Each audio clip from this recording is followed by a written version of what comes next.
Trump obstructed justice as a way of life, was so corrupt in his dealings with Turkey and China that the Attorney General was consulted. He cheered the construction of concentration camps in China, and he was impeached on counts that missed vast swaths of his incompetent corruption in his execution of his duties as commander-in-chief.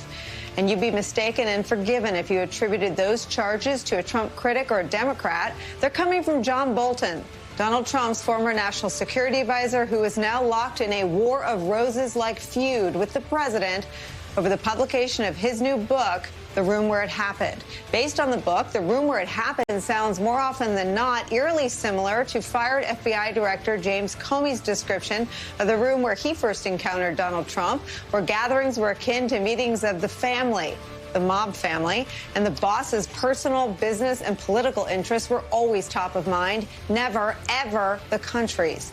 And this morning, in an interview, Bolton summarized the conduct he witnessed with this woeful assessment of Trump's competence.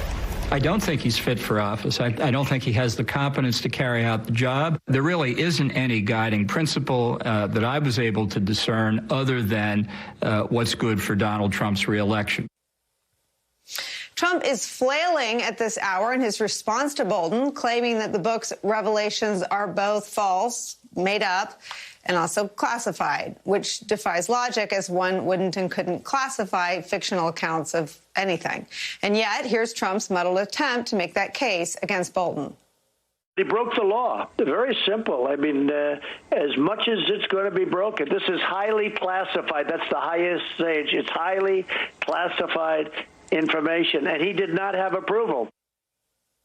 That's not even the right word, whatever. Earlier this week, Trump tried to claim that any conversation with the president or him should be considered classified. He even made up conversations that never happened.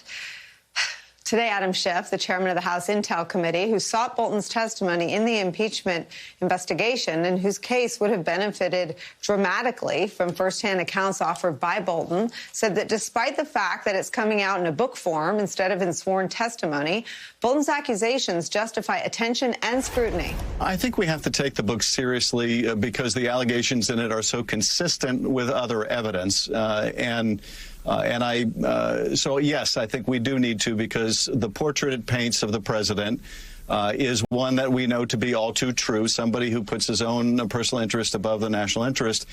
That will be a continuing danger to the country over the next several months until the election. So we have to take it seriously. You could certainly question, and I think should question, John Bolton's patriotism in withholding this information during an impeachment proceeding. But that doesn't necessarily detract from the seriousness of what he alleges against the president.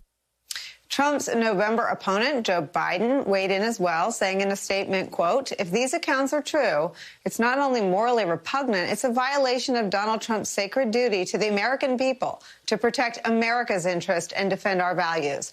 Bolton has been known to and by the GOP establishment for years, and whether they agree with him on foreign policy or not, they'd be hard-pressed to point to a single instance in which he's lied or included any state secrets in any one of his numerous previous books.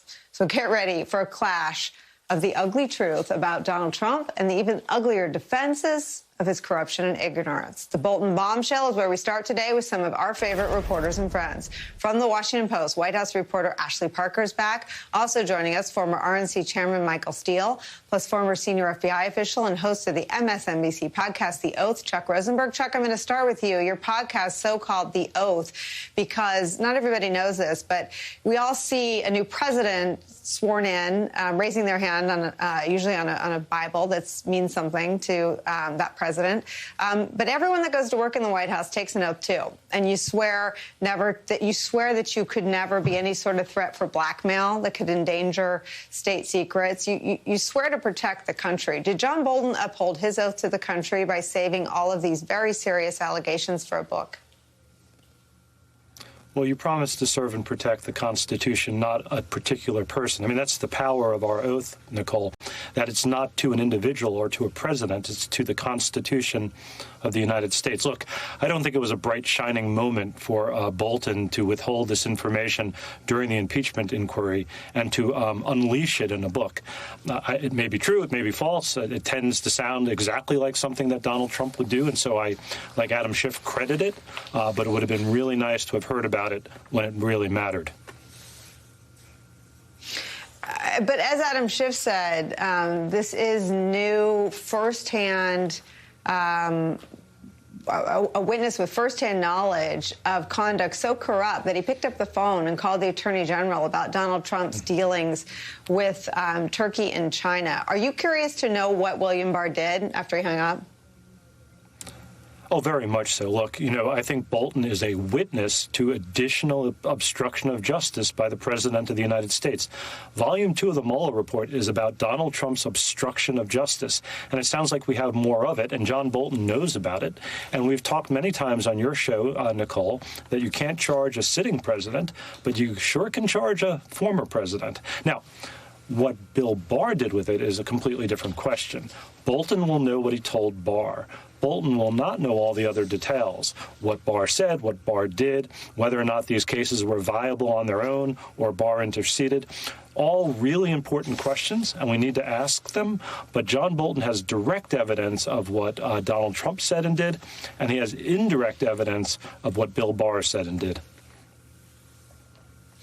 Michael Steele, let's talk about the human being that John Bolton describes in the pages of his book. He describes a president who encouraged Chinese President Xi to build concentration camps, said it was a good idea. He asked if Finland was part of Russia. I've read some of the Ukraine section. It is, I think Bolton says this, Trump's conduct is worse than the conduct for which he was impeached and acquitted. I am still capable of, and maybe this is shame on me, being shocked and disgusted anew by descriptions of Donald Trump. But what's amazing to me is John Bolton saw this version of Donald Trump that he writes about in 592 pages on day one. They said bad things about Donald Trump behind his back on day one. There is a little community of fellow abused staffers at the highest levels of the White House staff. That's what comes through on the pages of John Bolton's book. Yeah, it is Stockholm syndrome-like, where people somehow, maybe they come in just enamored of being in the West Wing and caught up in the moment, the presidency, the president. But then the hard, ugly truth comes crashing down and you feel trapped and maybe you can't get out. Bolton had an escape hatch. It was called impeachment, where he could have, I think in that moment, served his country in a manner unlike any who have gone before him, and shared and verified, Nicole, a lot of what was suspicion, a lot of, secret Washington talk, which we now see it was true. And a lot of the information that was coming out from others who have been served in written books, to individuals like Anonymous, who still will likely have more information to drop over the course of the summer. He could have put all of that in firm context for us. He could have been a clarifying voice for the American people, which is why I'm not all jacked up about the book and rushing out to buy a copy of it. I've enjoyed the time I worked with John Bolton. I've enjoyed our conversations in the past, but I thought this was a missed moment for him. And I'm not willing to pay $29.95 to relive that moment and to learn more about it.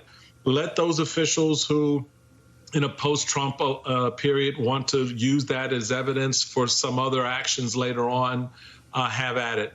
But I think that moment was lost in January and during the impeachment time, where he could have, without being forced under subpoena, to come forward and share with the country, this is what I know, and this is the man you need to know about. I mean,